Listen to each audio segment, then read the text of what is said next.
Salve, nobres! Estamos no ar com mais uma live. Mais uma live profana. A quarta live desse projeto que eu estou fazendo aqui. De 15 em 15 dias, a gente está fazendo uma live sobre temas históricos e temas cervejísticos. Vamos, como sempre, dar uns 5 minutinhos para o pessoal ir entrando. Enquanto isso, vocês vão me dizendo aí. Olá, Fernanda. Berenice já está aí na técnica. A patroa já está aí na técnica. Vão me dizendo aí como é que tá o som, enquanto a gente espera o pessoal entrar. Essa é a quarta live dessa série Live Profana. Boa tarde, tudo bom, Fernanda? Obrigado pela presença mais uma vez. Essa é a quarta live desse projeto Live Profana e as outras 3 lives estão salvas no meu IGTV aqui no Instagram e no meu canal do YouTube. Para quem ainda não viu, né? Para quem tem interesse, já falei de água, já falei de Idade Média com convidados, já falei de história da cerveja no Brasil. A música tá alta, vamos baixar um pouco a música. Daqui a pouco a gente tira a música. A música é só para introdução, para dar o clima da introdução, enquanto o pessoal não chega.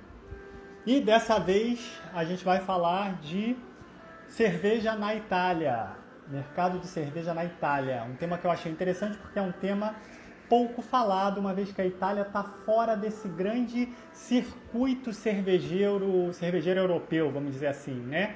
A Itália não é uma Bélgica, não é uma Alemanha, não é uma Inglaterra, né? A Itália não tem uma escola cervejeira, uma tradição cervejeira, né? E tem um celular tocando, só um momento, deixa eu desligar. Pronto. Não é hora de me ligar, 6 horas da tarde. A Itália não tem essa tradição cervejeira que tem esses outros países. Então o pessoal, quando sai do Brasil para fazer tour cervejeiro, o pessoal da cerveja, né? Quando sai do Brasil para fazer tour cervejeiro na Europa, vai fazer tour nesses países. Vai para Bélgica, vai para Alemanha, vai para Inglaterra, até para Holanda, que tem alguma tradição. Mas a Itália não. A Itália está meio fora desse circuito, meio fora desse centro. Então eu achei que seria interessante falar um pouco sobre e como é que é a cerveja artesanal, a cerveja em geral, o mercado de cerveja em geral e o mercado de cerveja artesanal aqui na Itália. Vamos só dar mais um tempinho para o povo entrar. E aí a gente já parte. A esse respeito, eu já fiz um vídeo. No ano passado eu fiz um vídeo, tá aí no meu IGTV, né? E esse ano eu atualizei esse vídeo e subi um vídeo mais atualizado para o YouTube. E a ideia dessa live é atualizar mais ainda o que foi falado nesses 2 vídeos e mais tirar dúvidas e bater um papo e falar mais livremente, sem edição, sem se preocupar com o tempo. Quer dizer, com o tempo a gente se preocupa porque não pode passar de 1 hora, mas antes 1 hora, né, do que 5 minutos, como tem os vídeos que eu fiz, 5, 8 minutos, né? Então, como é que eu resolvi estruturar aqui essa live? E o que ela tem de diferente dos vídeos, né? Eu vou dar uma pequena nota histórica sobre a história da cerveja na Itália, né? Uma vez que eu tô refazendo, né? Estou fazendo uma nova formação de sommelier aqui na Itália na Associação de Micro Cervejarias aqui. Então, tenho estudado sobre cerveja na Itália e sobre a história da cerveja na Itália também, além da história da cerveja no Brasil. Então, vou dar uma nota histórica rápida, apesar de eu gostar muito, espero não perder muito tempo nisso, para depois falar do mercado de cerveja na Itália hoje, né? Como é que a gente compra cerveja, que tipo de cervejas a gente compra que a gente consegue encontrar no mercado aqui na Itália. Muito bem, muito bem. KR3 Tinos Cerveja RJ, deve ser Rio de Janeiro, né? Bem-vindo aí. Se você é do Rio de Janeiro, fala aí, é conterrâneo. Né?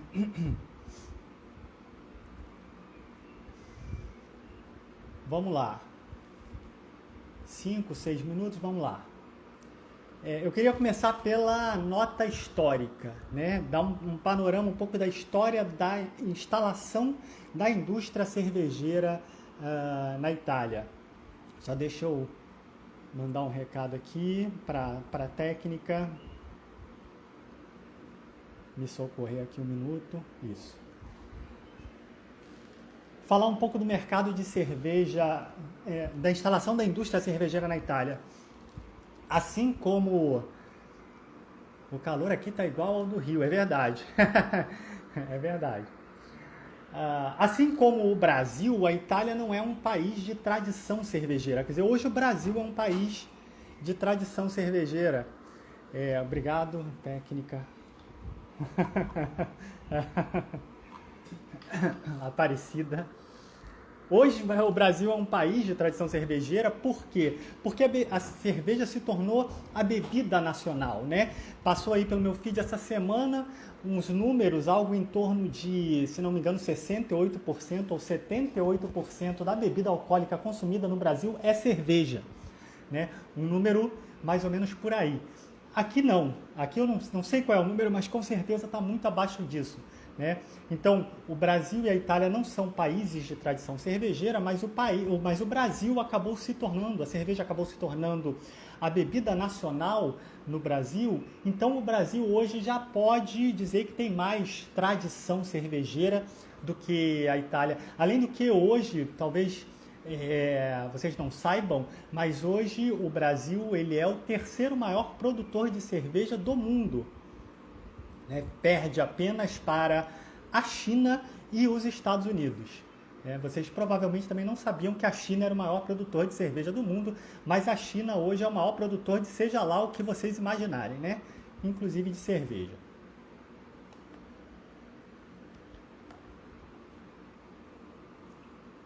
Então as primeiras fábricas de cerveja na Itália, elas são contemporâneas às primeiras fábricas de cerveja no Brasil, né?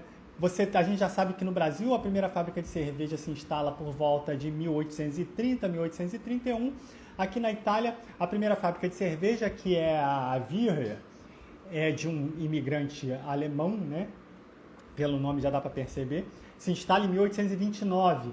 Depois a gente tem outra cervejaria em 1840, 1846, Spluga em 1840, Menabrea em 1846, Peroni em 1848. E por aí vai, né? E por aí deslancha, assim como no Brasil. A gente sabe também que no Brasil, na década de 30, em 1836, a gente já tem a cerveja brasileira, né? Tem aquela primeira cervejaria que se chama Cerveja Nacional, né? Ou alguma coisa nesse sentido, que vai em 30 e 35, depois em 36 tem a cerveja brasileira e depois, na década de 40, começa a pipocar mais cervejarias. Então, a instalação da indústria cervejeira na Itália e no Brasil, e em Portugal, que também é da mesma época, são todas contemporâneas, né? São esses países sem tradição cervejeira, né? Que não são hoje, que não se configuram em grandes escolas cervejeiras. Dito isso,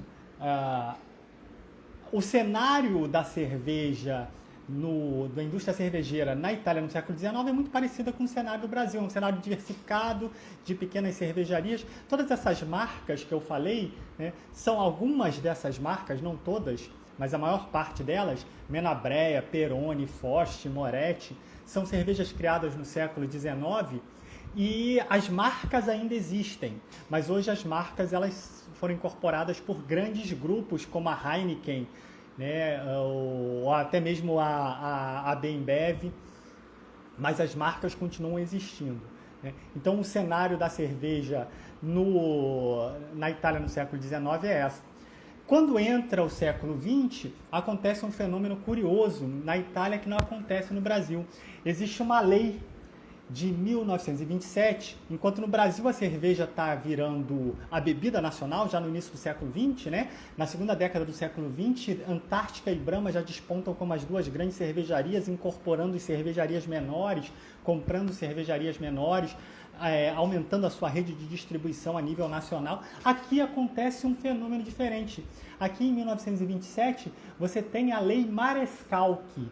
O que é a Lei Marescalque? A Lei Marescalque foi proposta por um sujeito chamado Arturo Marescalque, que era político e enólogo. Ele era técnico, ele era enotécnico, fundador da Associação dos Enotécnicos Italianos, e foi, em algum momento, subsecretário ali na década de 20, subsecretário do Ministério da Agricultura, e ele propôs essa lei Marescalque, com a lei que levou o nome dele. O que essa lei dizia?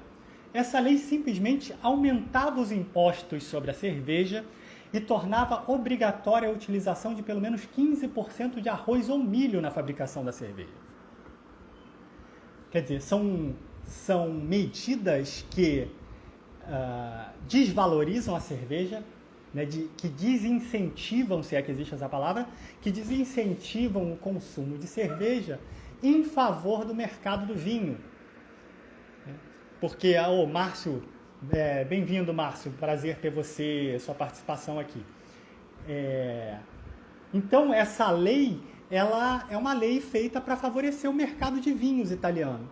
Há sempre, então, no mercado italiano, essa disputa entre o vinho, enquanto um produto tido como um produto de excelência, tipicamente nacional, e a cerveja, que é um produto, digamos assim, estrangeiro, né? É um produto aclimatado na Itália. Essa lei Marescalque de 1927, então, visa defender a produção de vinhos e o comércio de vinhos e desincentivar o consumo de cerveja. Tanto que depois dessa lei, a indústria cervejeira italiana, ela veio subindo até a Primeira Guerra, né? Na Primeira Guerra ela dá uma queda, tem o fechamento de fábricas, mas isso é de se esperar. E depois, em 1927, com essa lei Marescalque, Júlia, olá Júlia, com essa lei Marescalque tem uma outra queda na produção e no consumo de cerveja na Itália. A Itália só vai recuperar o seu patamar produtivo que ela tinha antes da Primeira Guerra, a Itália só vai recuperar depois da Segunda Guerra. Né? Então você vê, a indústria cervejeira na Itália, ao contrário do que acontece no Brasil, nessa primeira metade do século XX, ela é bem podada. Né? E aí depois da Segunda Guerra, acontece na Itália, diz o Beck, o Telmusso da Baladã vem de uma família de vinicultores. Sim, vem sim. Quando entrevistei ele, comentou de como sofreu quando decidiu estudar cerveja. Imagino. E hoje, enfim, é o maior nome, né, se não o maior, eu acredito que o maior, mas se não o maior, um dos maiores nomes aqui da cerveja italiana, né, o Telmusso da Baladã, que é um dos criadores do Tecu, né, do copo de degustação, que hoje faz maior sucesso.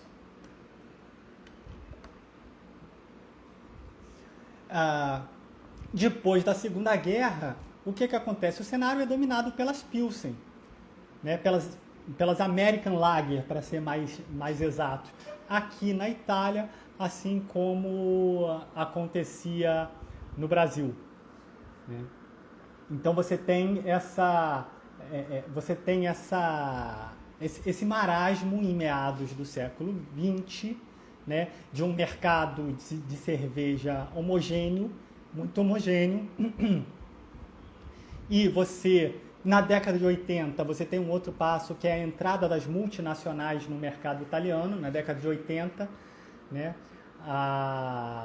Principalmente a Heineken e a Carlsberg. A Heineken e a Carlsberg acabam adquirindo muitas dessas marcas que vinham lá do século XIX, né? A Peroni, a Moretti, a Poretti, elas acabam sendo todas adquiridas por essas grandes multinacionais, né? E deixam de ser indústrias tipicamente italianas, né? Essencialmente italianas. Até que você tem em meados da década de 90, aquilo que a gente poderia chamar da Craft Beer Revolution da Itália, né? Da revolução da cerveja artesanal na Itália, que, curiosamente, também é muito contemporânea à do Brasil, né? Em 1995, o governo italiano autoriza o home brewing e, além de autorizar o home brewing, a outra medida que ele toma, só deixa eu colar aqui que eu não lembro, ele autoriza o home brewing e simplifica a burocracia para a produção comercial de cerveja em 1995. Então, em 1996, começam a aparecer, pessoal, Gerson, Júlia, do Gole de História, prazer ter vocês aqui. Nós estamos devendo, boa tarde, estamos devendo, vamos continuar aqueles papos sobre séries, né, para a gente fazer mais uma live, vamos voltar a conversar, né? Para quem não viu a minha live com o pessoal do Gole de História, no perfil deles, falando sobre The Crown, a série, né? Depois a gente vai fazer outras lives sobre outras séries, que foi bem legal, séries históricas. Mas voltando aqui, então em 1996 começam a aparecer esses primeiros atores, né? Essas primeiras cervejarias artesanais, e tem esse início dessa revolução da cerveja artesanal na Itália, muito contemporânea à nossa revolução da cerveja artesanal no Brasil também, com a Colorado, né, com aquela lá do sul, que eu esqueci o nome, aquela lá de Porto Alegre, que tem uma cervejaria grande, enfim. A Baden-Baden de Campos do Jordão. Você tem o texto dessa lei do home brewing? Pergunta o Beck. Não tenho, mas eu posso procurar.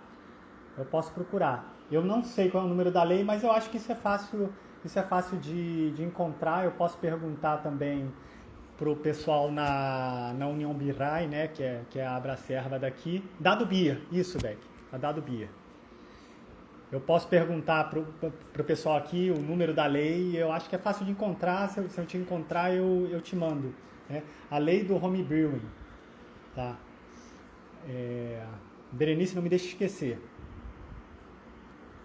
Baden-Baden é uma das melhores cervejas que já tomei. Diz, não sei se é o Gerson provavelmente, eu não sei, pode ser a Júlia também. Não sei qual dos dois está aí por trás do perfil do Gole de História, revele-se.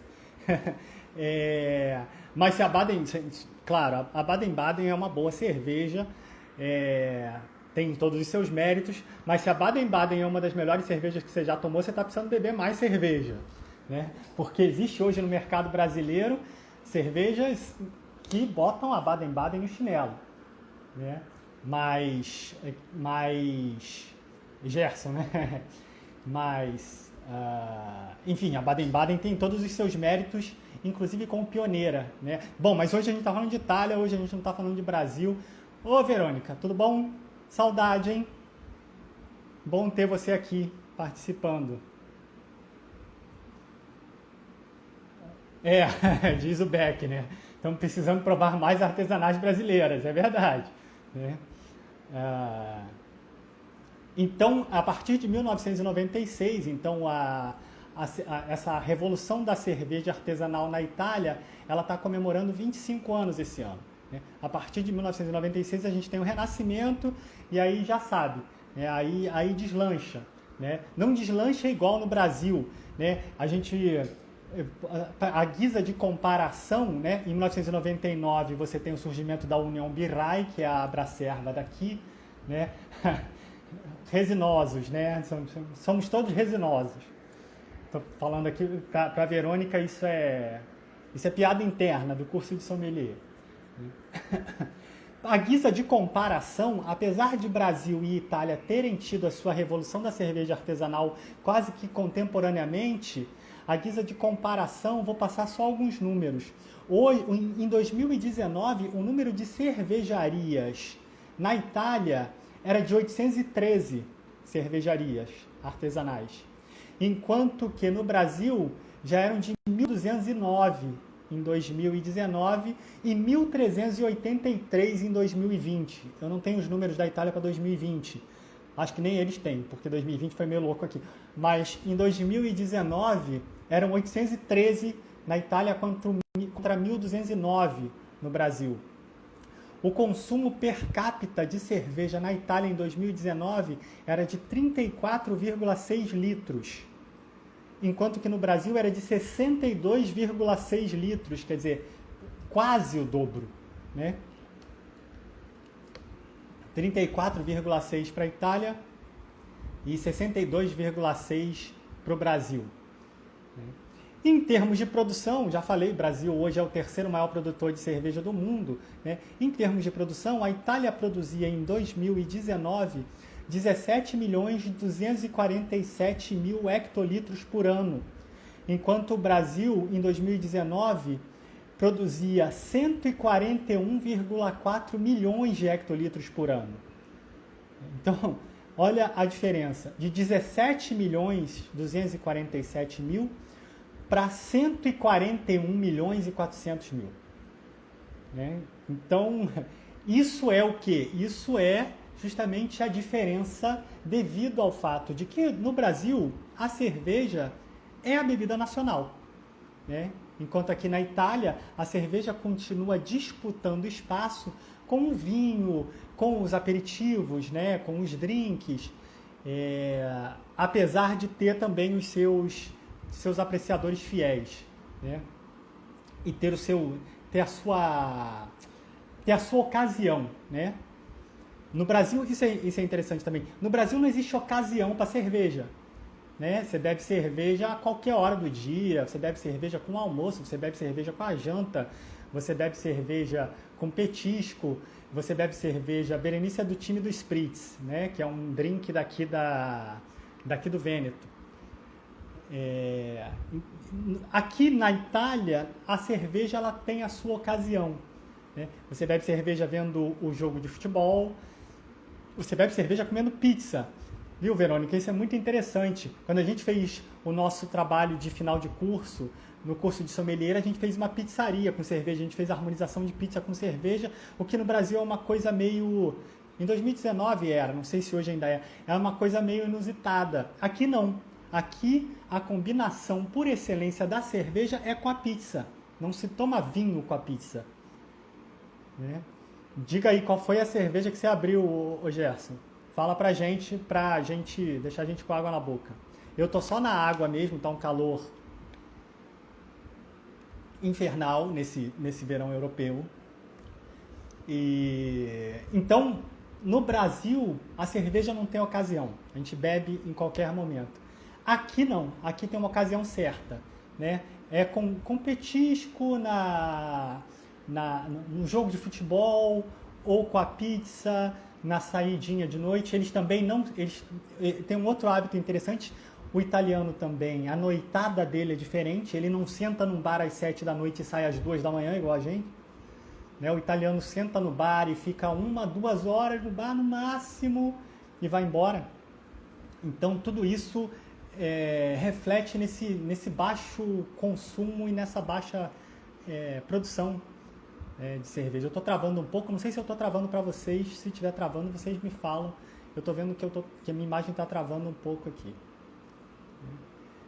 Dito isso, o outro ponto interessante que eu queria comentar com vocês é a questão dos estilos italianos, né? Já entrando um pouco numa das perguntas que eu recebi, eu abri lá ao longo da semana uma caixinha de perguntas para saber o que vocês queriam saber sobre a cerveja, sobre o mercado de cerveja italiano. Recebi algumas perguntas. O Gerson diz: minha sogra comprou uma de uma cervejaria chamada Dr. Durans, Schokolager. Olha, nunca tomei, mas já ouvi falar muito bem da Dr. Durans. Não sei se Verônica ou Márcio Beck já tomaram alguma coisa deles, já beberam alguma coisa deles. Se já beberam, fala aí, né? Schokolager deve ser interessante, deve ser uma lager, enfim, com chocolate, né? Enfim. Depois você fala pra gente também o que você achou, Gerson. Mas não, a Dr. Durans é do Rio, eu também não sei. Eu acho que eu não cheguei a beber nada deles enquanto eu estava por aí, não. Na Itália, assim como no Brasil, existe um estilo italiano, um estilo de cerveja registrado no BJCP, que é o Italian Grape Ale, né? O IGA, né? Que é feito com uvas ou com mosto de uva, né? Que é um estilo de cerveja tipicamente italiano. O Márcio Beck nunca ouviu falar do Dr. Durance. Eu, pelo menos, já ouvi falar. Eu acho que eles são do Rio. Eu não tenho muita certeza. Como o Gerson é do Rio, provavelmente eles devem ser lá do Rio.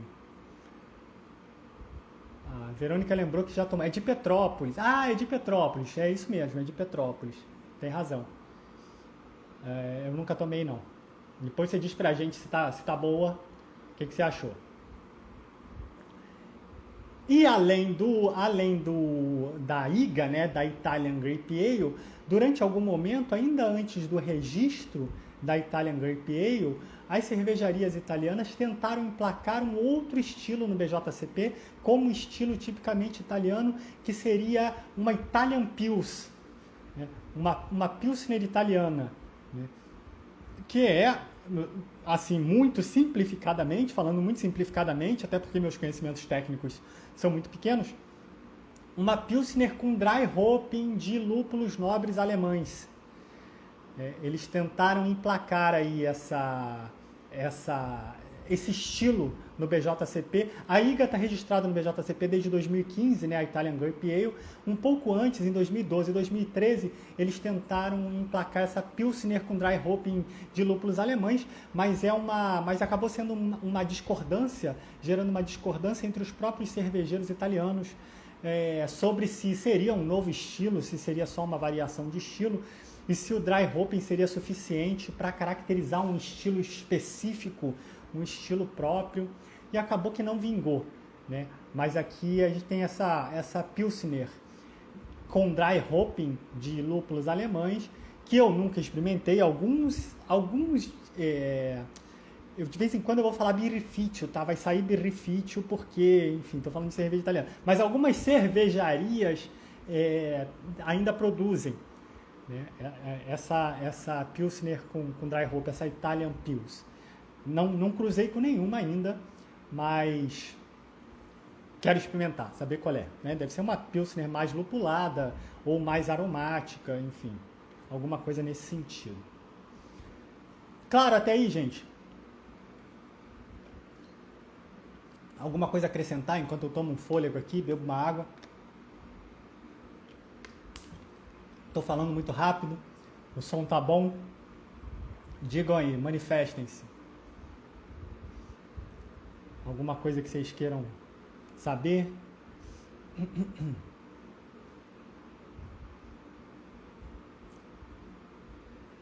Cervejeira oficial, olá, tudo bom? Seja bem-vinda, prazer ter você por aqui na live. Dito isso, né, feito esse panorama geral aí da história e esses números do mercado, boa tarde, cervejeira. Dado esse panorama geral aí dos números e do... Peraí, o que falou o Gerson? Gerson diz... Peraí, Gerson, sua mensagem sumiu. Tô tomando aqui, achei gostosa, mas meu paladar não é muito bom. Eu tomo desde Itaipava até Colorado, então já sabe, né? Rapaz, mas é bom variar porque aí a diferença fica clara, né? Verônica, esperando chegar em casa para abrir minha serva e acompanhar vocês. Verônica, você tá me vendo do trabalho? Não faz isso não, tá matando o trabalho para ver a live? O Beck pergunta, a questão é, os bebedores italianos vão de IGA? Muito pouco, tá? Pelo que eu tenho visto até agora. A galera que curte cerveja artesanal, né? Porque a galera que não curte, que não é do meio, nem sei se conhece, para falar a verdade para você, né? Mas a galera do meio da cerveja artesanal não bebe muita IGA, não. Assim como não se produz muita IGA. Você não tem... Era de se pensar que, por ser um estilo tipicamente italiano, a maior parte das cervejarias artesanais italianas produzissem. Não é esse o cenário. né? Diferente da Catarina Sour no Brasil, quer dizer, ou não, mas já tem muita gente produzindo Catarina Sour no Brasil, enquanto um estilo tipicamente brasileiro. Aqui não tem muita gente, não tem muita cervejaria artesanal que produz Italian Grape Ale, não. Tá? E o povo não bebe muito, não. O povo gosta mesmo, adivinha? O povo aqui gosta, cervejeiro artesanal aqui da Itália gosta mesmo de IPA. Né? IPA tem cervejaria especializada em IPA. Só faz IPA. Né? Bom, mas tô queimando pauta. Vamos chegar lá. Bom, disso aqui eu já falei, até já queimei um pouco a pauta. A disputa entre cerveja e vinho é muito forte, né? Até porque o vinho é mais barato que a cerveja artesanal. Né? Você compra um bom vinho, você compra um bom Chianti novo, né? Não um Chianti de 10 anos, mas você compra um bom Chianti por 3 euros, 2,50 euros, 3 euros, enquanto que uma boa cerveja artesanal você tem que pagar 4, 5 euros. Né? A cerveja é um pouquinho mais cara, até porque na Itália também tem o mesmo problema que tem no Brasil, muita importação de insumo, eles ainda importam muito insumo, principalmente lúpulo. A Fernanda também é do time IPA. Preferência nacional e internacional. Como disse a Berenice, eles gostam muito de cerveja belga, também variações, invenções em cima dos estilos belgas, né? Muita Blonde Ale, muita Strong Golden Ale, né? Muita Double, né? As cervejarias produzem muita Double, Triple, os estilos belgas também fazem muito sucesso por aqui, mas eu acho que a IPA ainda tá no topo. Então a cerveja na Itália, ela continua, diz a Berenice, 2,85 o último Chianti que a gente comprou. É mais barato do que uma boa cerveja artesanal, né? Até porque o mercado de cerveja artesanal é muito regionalizado, então a cerveja, se ela vem de longe, ela fica mais cara. Né? Se a cerveja daqui da província ou da região era um pouco mais barata. Diz o Gerson, sou do time trigo, acho que são muito perfeitos. Eu também, Gerson. Tem o pessoal que... Todo mundo, ou quase todo mundo, entrou no mercado de cerveja artesanal bebendo cerveja de trigo, né? Bebendo Weiss ou bebendo Witbier, e depois vira as costas para a cerveja de trigo e só quer beber IPA. Eu não. Ciao, Birra Capitale, diretamente de Roma. Stefano, come stai, Stefano? Da molto che non ci sentiamo.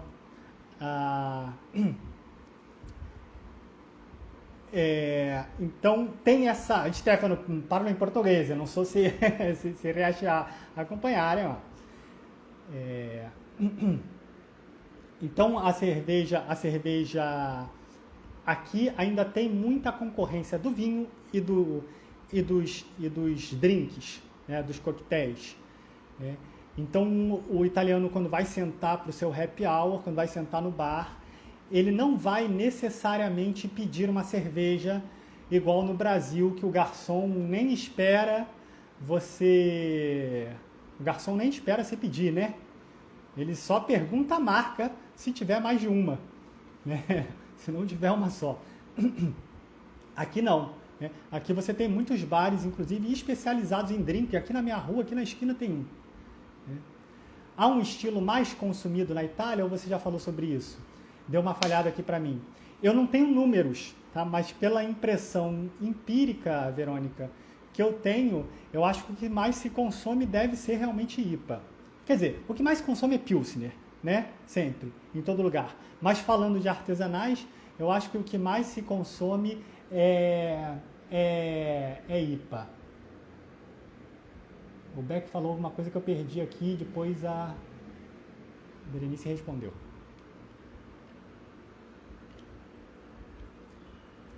Uma outra comparação que eu já estava falando dessa questão do preço. Apesar da gente achar que cerveja é muito mais barata aqui do que no Brasil, proporcionalmente a cerveja aqui não é muito barata não, até porque a cerveja é a única bebida que aqui eles chamam bevanda de pasto, né? A única bebida de refeição, que você bebe na refeição, que paga imposto. Né? O chamado ATISE. E os cervejeiros, os micro cervejeiros aqui, pequenos e micro cervejeiros aqui, lutam muito para a redução desse imposto. Diz o Gerson, uma coisa que sempre converso com a Júlia, a Alemanha se apresenta como o país da cerveja, mas a Itália parece um bom lugar para tomar cerveja. A Alemanha com certeza é melhor.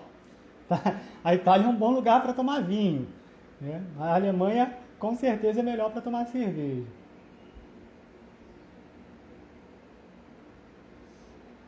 Valéria, olá Valéria, tudo bom? Bem-vinda. E você tem muito essa, quer dizer, mais do que no Brasil, não porque o Brasil é gigante, né? Mas assim como no Brasil, você tem uma regionalização muito grande da produção. Então, cervejas de microcervejarias produzidas no sul não chegam aqui no norte.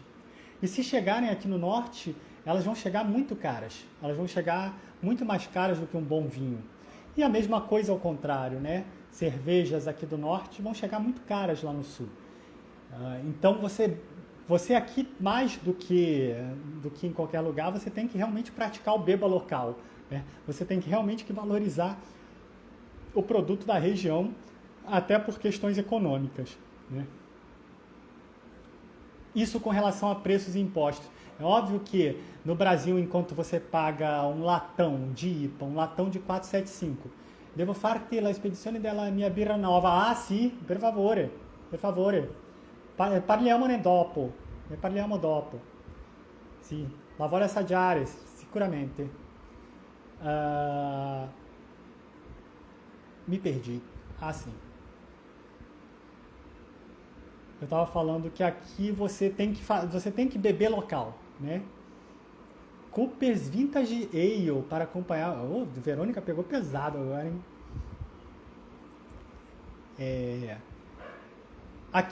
Aqui você tem que praticar efetivamente o beba local, né? Porque por questões de preço, enfim. Ah, sim, eu tava falando justamente isso. Enquanto no Brasil um latão de IPA de 475 ml você vai pagar, sei lá, 45, né? Tem uma cervejaria que cobra R$45 ou até mais caro. Me atualizem dos preços, que eu tô fora do Brasil desde janeiro de 2020. Já nem sei se tá esse preço ainda, né? Aqui você não vai achar latão de IPA por 45 euros, né? Nem por 10 euros. Você vai achar latão de IPA por 4,50, 5 euros, né? Que isso já é caro, né? Então, proporcionalmente, é mais barato. Mas mesmo assim, para os padrões aqui, é uma bebida cara, né? Diz a Berenice, a cerveja belga e alemã são mais baratas que as italianas. Provavelmente seguramente porque as cervejas belgas e alemãs que chegam aqui são de grandes produtores e grandes distribuidores. Né? As belgas, principalmente, são geralmente distribuídas pela AB InBev, né? Então elas chegam mais baratas aqui. E como é que a gente faz para achar cerveja artesanal aqui? Isso é uma outra coisa que é diferente do Brasil. No Brasil você já acha cervejas de cervejarias independentes em grandes redes de supermercado, como o Pão de Açúcar, o Zona Sul, né? Aqui você não acha muito não, tá? Você acha uma ou outra cervejaria independente em grandes redes de supermercados. Você vai achar as cervejas importadas, essas belgas e alemãs, você vai achar nas redes de supermercados.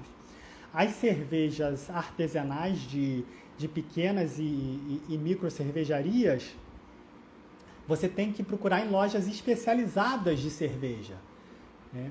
Que tem algumas lojas especializadas na produção cervejeira artesanal. Agora, também não tem aqui uma grande rede de lojas especializadas em produção de cerveja artesanal, como tem no Brasil, por exemplo, o Mestre Cervejeiro. Né?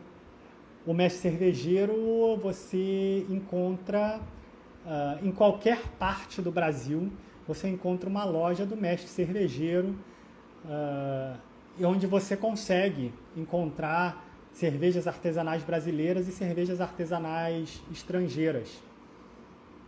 Aqui você não tem uma grande rede de lojas assim, são lojas bem locais, é um comércio bem local, né? Aqui em Pádua, que é uma cidade de tamanho médio, eu já mapeei 3 ou no máximo 4 lojas de cerveja artesanal. Né? Infelizmente, são todas bem longe aqui de casa. Né? Bem longe para os padrões da Itália também, né? Nada comparado com o Rio de Janeiro. Diz o Gerson, cerveja no Brasil está muito cara. Uma garrafa de Colorado não custa menos do que R$15, 600 ml. E Colorado é das mais baratas, porque Colorado é distribuída pela Bembev. Né? Então, veja você, por exemplo, a Dr. Durans deve ser mais cara.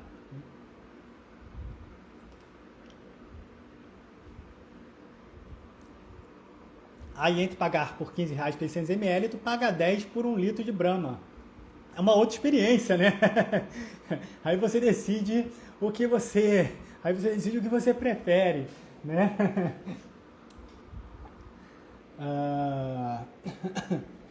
Então, você tem que procurar cerveja em lojas especializadas, que não são muitas, né? Você tem que procurar, R$30 a Durance, então. Você tem que procurar cervejas em brewpubs, né? A maior parte das cervejarias tem o seu próprio comércio online ou seu brewpub físico, junto da fábrica, geralmente, mas as fábricas não estão nos grandes centros, aí a fábrica você tem que pegar o carro, e as fábricas geralmente estão nas bordas das cidades menores, onde tem zonas industriais grandes, né? Ou você tem que ir em pubs, né? E alguns restaurantes oferecem uma carta com cervejas artesanais, né? Em supermercado é muito difícil você achar, você não acha uma grande variedade, né? Para fazer o seu estoque. É o que diz a Verônica, né? Vale o valor, é uma experiência diferente. Quer dizer, algumas valem o valor, né? Outras eu já não sei. Já não tenho certeza.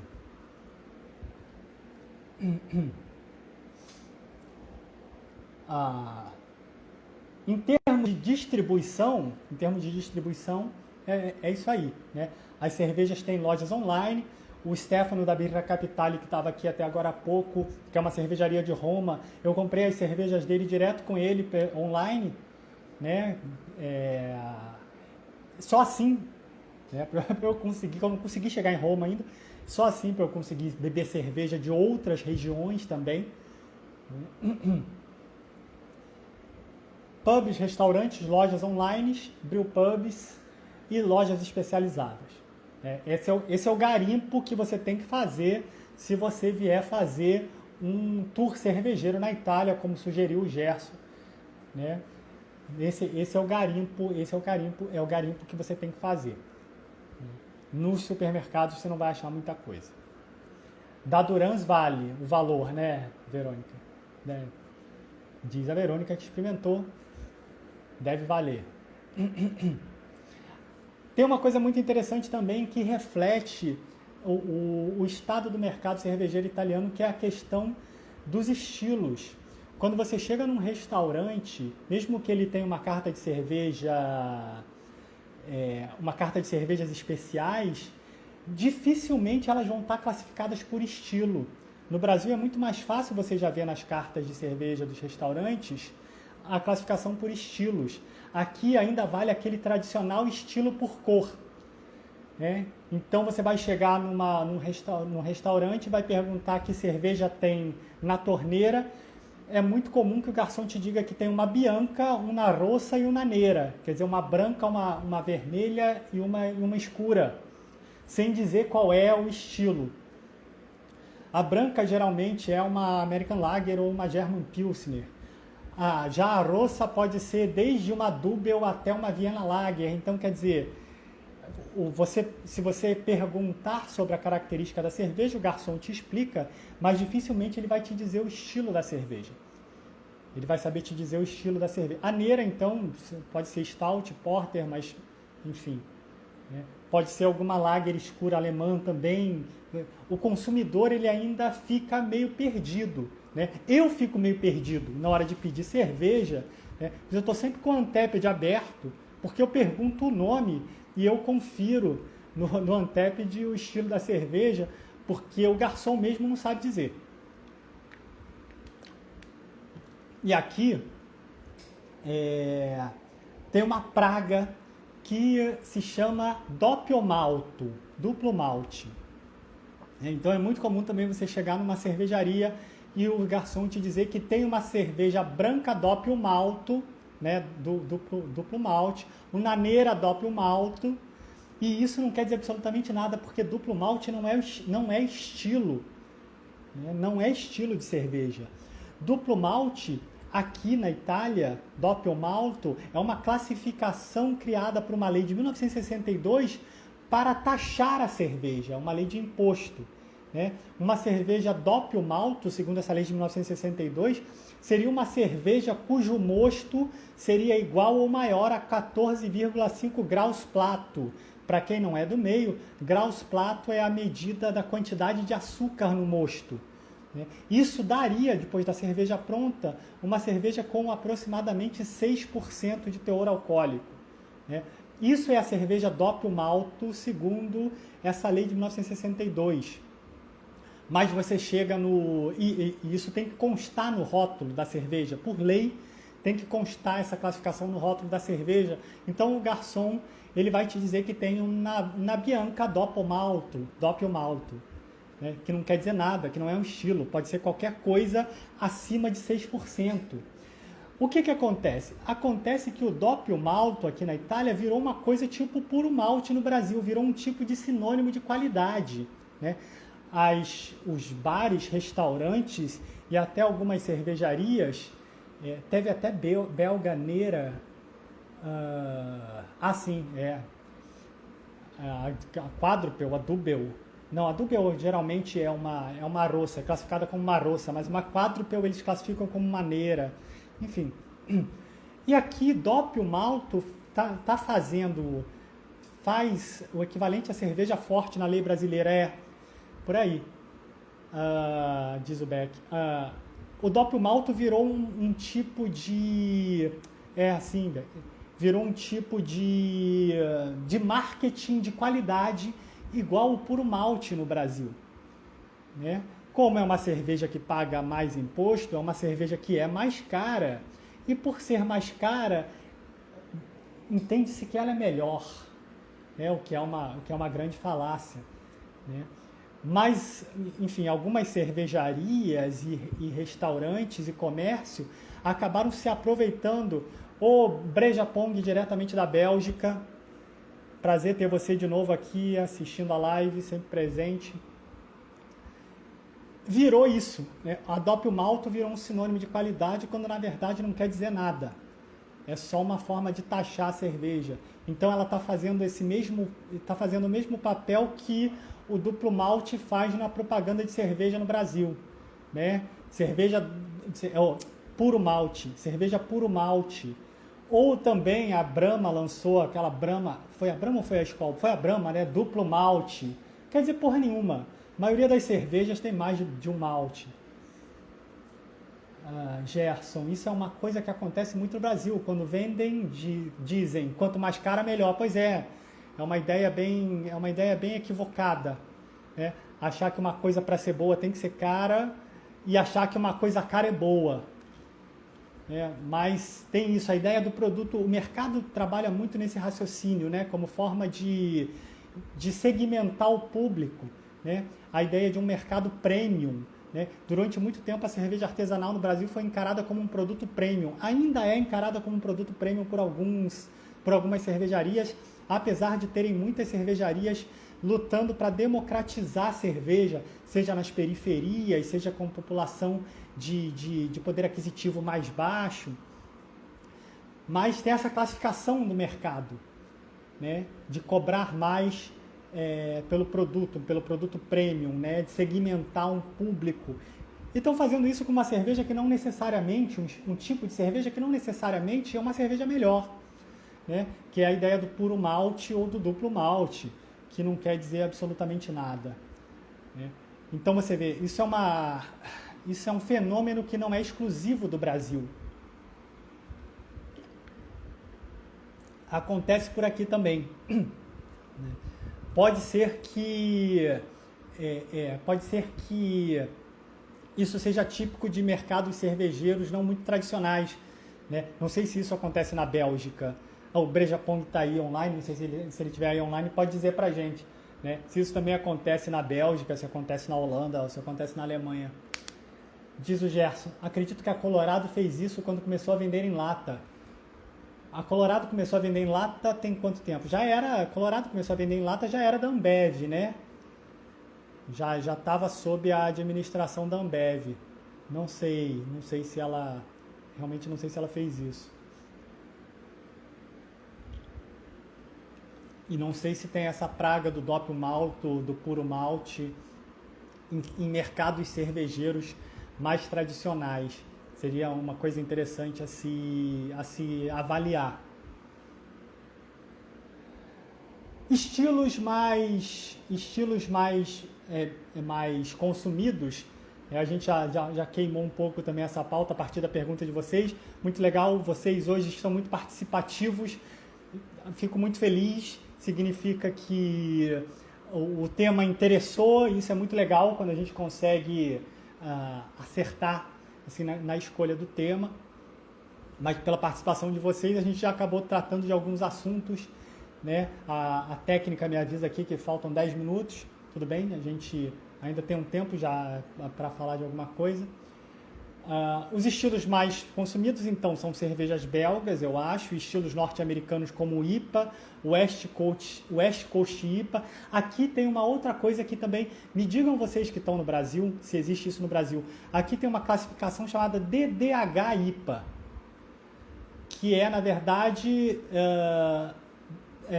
Double Dry Hopping IPA, que também não é um estilo. Double Dry Hopping é uma técnica, né? É uma técnica produtiva, mas vem nas latas classificado como se fosse um estilo, DDH IPA.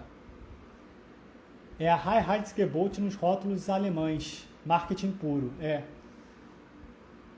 DDH IPA não é um estilo, mas a galera que produz IPA aqui, eu falei para vocês, tem mais cervejarias que só produzem IPA, né? Vendem essa cerveja, essa IPA com duplo dry hopping, como DDH IPA. Diz para mim se esse fenômeno está acontecendo também nas cervejarias do Brasil ou se isso é específico da Itália. Eu tenho essa curiosidade.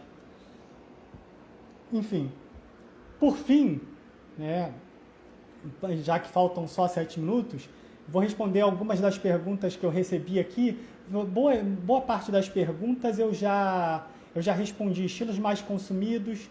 Qual é a melhor cerveja de massa? Olha, para mim é a Moretti, mas isso vai de gosto para gosto, né? Para mim, Double Dry Hopper, aqui no Zella tem alguma, né? Até porque, né, escola americana.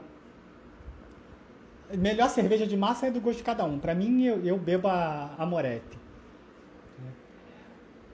Outras perguntas. Cerveja artesanal aí é cara como no Brasil? Já falei. Estilos históricos e típicos, já falei. Ingredientes diferentes. Aqui, eles têm muito essa questão de misturar a cerveja com a culinária italiana, né? Aqui na Itália, eles são muito fissurados com essa questão dos ingredientes locais, né? Do regionalismo. Fernanda diz que gostou da Moretti também. Então, você tem cervejas com produtos agrícolas locais, né? A produção de cervejas com produtos agrícolas locais. No começo desse ano eu provei uma cerveja com radicchio rosso de Treviso. O radicchio, o que é o radicchio, Berenice? Me ajuda aí que eu esqueci, como é que se traduz? O radicchio rosso de Treviso é típico daqui. Treviso é uma cidade aqui próxima, e o cara fez uma lager, foi uma lager? Acho que foi uma lager com radicchio. Não vi muita graça, na verdade, porque a característica do radicchio é ser amargo, né? Enfim, você separar o amargor do radicchio do amargor da cerveja é uma coisa um pouco difícil. Chicória, exata. O radicchio é a chicória, me lembra aqui a técnica.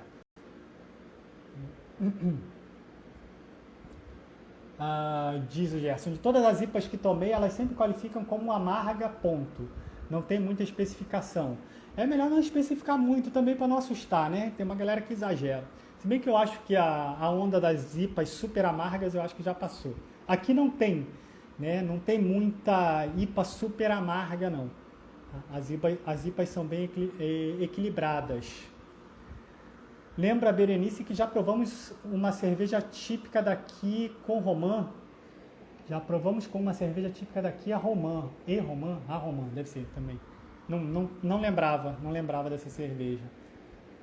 Em termos de ingredientes diferentes, então tem isso. A fissura aqui agora, na verdade, são os ingredientes italianos, né? Usar o malte de cevada italiano e cereja, sim, já bebemos uma com cereja, com marraschino, né? Também, falar a verdade para você, não vi muita graça naquela cerveja não, mas vale a pena provar de novo. Então aqui a questão é, a cerveja artesanal italiana deve ter ingredientes 100% italianos. Então você já tem aqui algumas cultivações de lúpulo já há muito tempo, né? Desde o século XIX, e o uso de malte, de cevada italiana, de trigo italiano, essa é meio que a fissura daqui. A Baladã tem uma cerveja que se chama Birra Nazionale, que ela se chama assim justamente porque usa somente ingredientes nacionais, né? Então, a onda deles aqui é essa, em termos de ingredientes, em termos de insumos, são insumos locais, né? Insumos locais regionais e os insumos tradicionais também produzidos na Itália. Estamos quase chegando ao fim, né? Em termos de perguntas, eu acho que foi isso. Uma coisa que muito me decepcionou aqui foi a escassez de blusas de cervejaria. A cervejaria não faz muita blusa, não faz muita lembrancinha, digamos assim, não faz muito abridor, chaveiro, boné, né? Que é uma febre entre as cervejarias brasileiras. Aqui eles não produzem muito, né? Então sinto falta, porque eu colecionava muito, né, esses gadgets, né? Abridor, chaveiro, né? Quando muito eu consigo alguns alguns porta-copos, né? Mas eles não produzem muito mais que isso. Galera, então era isso que eu tinha para compartilhar com vocês. Eu queria saber de vocês aí o que vocês acharam. Se vocês têm mais alguma pergunta, queria agradecer a participação. Queria dizer que foi muito legal, vocês foram muito participativos. Isso torna a live muito mais dinâmica, né? Berenice está me lembrando aqui. Primeiro Gerson diz que se algum dia eu for à Itália, vou beber muito. Cerveja de romã, cereja, meu Deus, que delícia. Não se acha muito fácil também não, né? Berenice está lembrando de falar de um pé de lúpulo. A gente achou aqui um pé de lúpulo selvagem na margem de uma autoestrada e perto de um rio. Na outra cidade onde a gente morava, antes de morar aqui em Pádua, morava numa cidadezinha pequena aqui na região metropolitana de Pádua, digamos assim, aqui próximo, e passava um rio e tinha uma área verde, um mato na beira do rio, e a gente encontrou lá um pé de lúpulo selvagem. Quando for lá para agosto, setembro, que foi a época da colheita, vou dar um pulo lá de novo para ver. Foi a primeira vez que eu vi lúpulo de perto, né? A primeira e a última, por enquanto, né? Diga lá, gente, antes da gente fechar.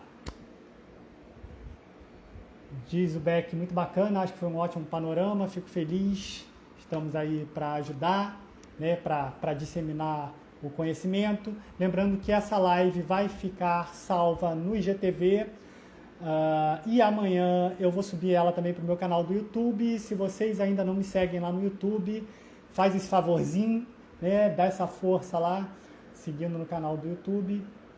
E aí vocês podem compartilhar com quem vocês acham que pode ter interesse também em conhecer esse panorama. Estou estudando um pouco também sobre cerveja em Portugal. Daqui a algum tempo eu volto para tentar dar um panorama também da cerveja em Portugal, né, que tem menos publicação, enfim.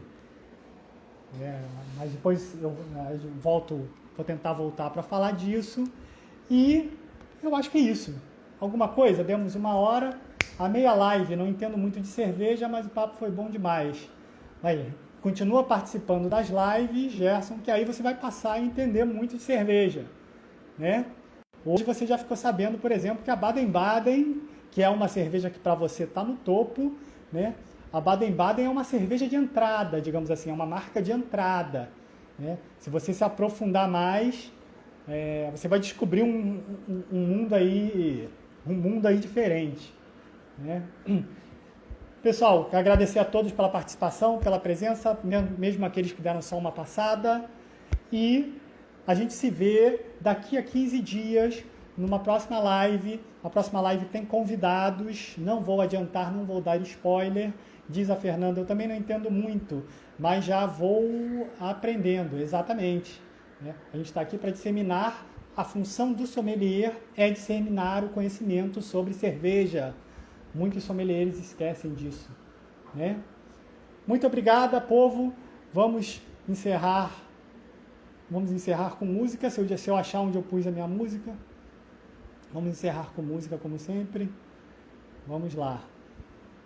Valeu e até a próxima.